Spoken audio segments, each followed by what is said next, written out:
the business side of it, because people are screaming there's us, I'm sure they're screaming at you too, but at the moment there's real frustration and pain. I spoke to a lady today who has to sell her house next week because she can't pay the rent that the landlords are demanding from her because you haven't instituted the national code yet. Why not?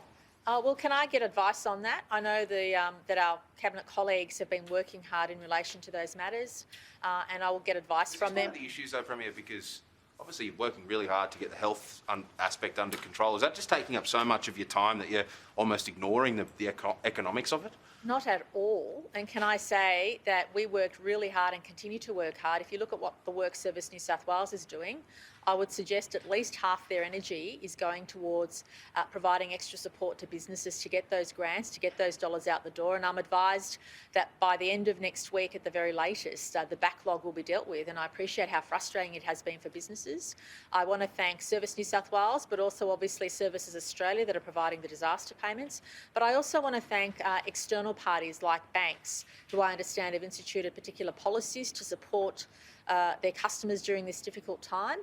All of us appreciate the stresses everybody is going through, but please know that we've always taken a very balanced approach in New South Wales to make sure the economic support is there so that people don't feel they've got to breach the health orders, they don't feel they have to do anything or leave their home unless it's absolutely necessary.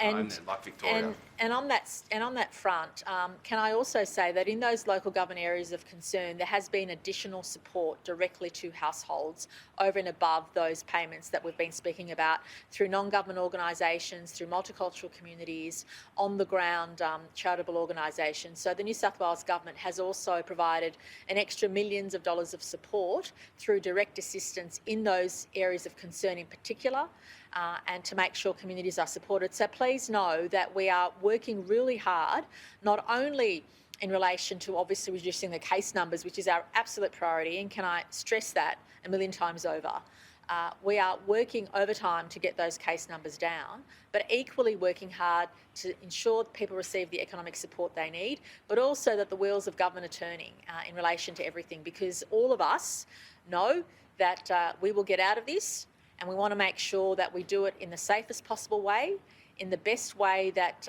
brings our community forward together, and also which takes everything into consideration, mental health in particular, which is very critical, mental health, our economic needs, our employment needs, as well as, of course, the health needs of the community. We always put, in a pandemic, you have no option but to put health and safety first, but it certainly doesn't mean you let other things fall by the wayside. Quite the opposite. You make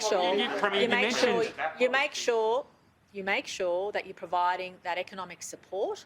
And can I in particular thank everybody at Service New South Wales who's working overtime to address those backlog issues. There are thousands and thousands of applications they've processed and will continue to process. I apologise to those to people and businesses who have experienced some delay. I really do, because I can only imagine how stressful it would be to await a payment which you're relying on to keep your business going.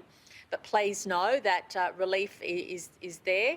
And please also know that every member of my government is working hard in their patch. So whether it's providing support to tenants or landlords or every other category in society, we are the only government that has ever, during a pandemic, for example, provided support to micro businesses, to sole traders. So we're covering every single base. Whenever there's a gap that's highlighted, we're working fast and hard and quickly to try and cover that hole. So there's no doubt that, as Dr Chant always says, even though she's the Chief Medical Officer, what we're doing in response to the pandemic is a whole-of-government approach. It involves getting the balance right with the economy, with supporting businesses and individuals, with our police efforts. It is a whole-of-government approach, and that's how we continue to support our community.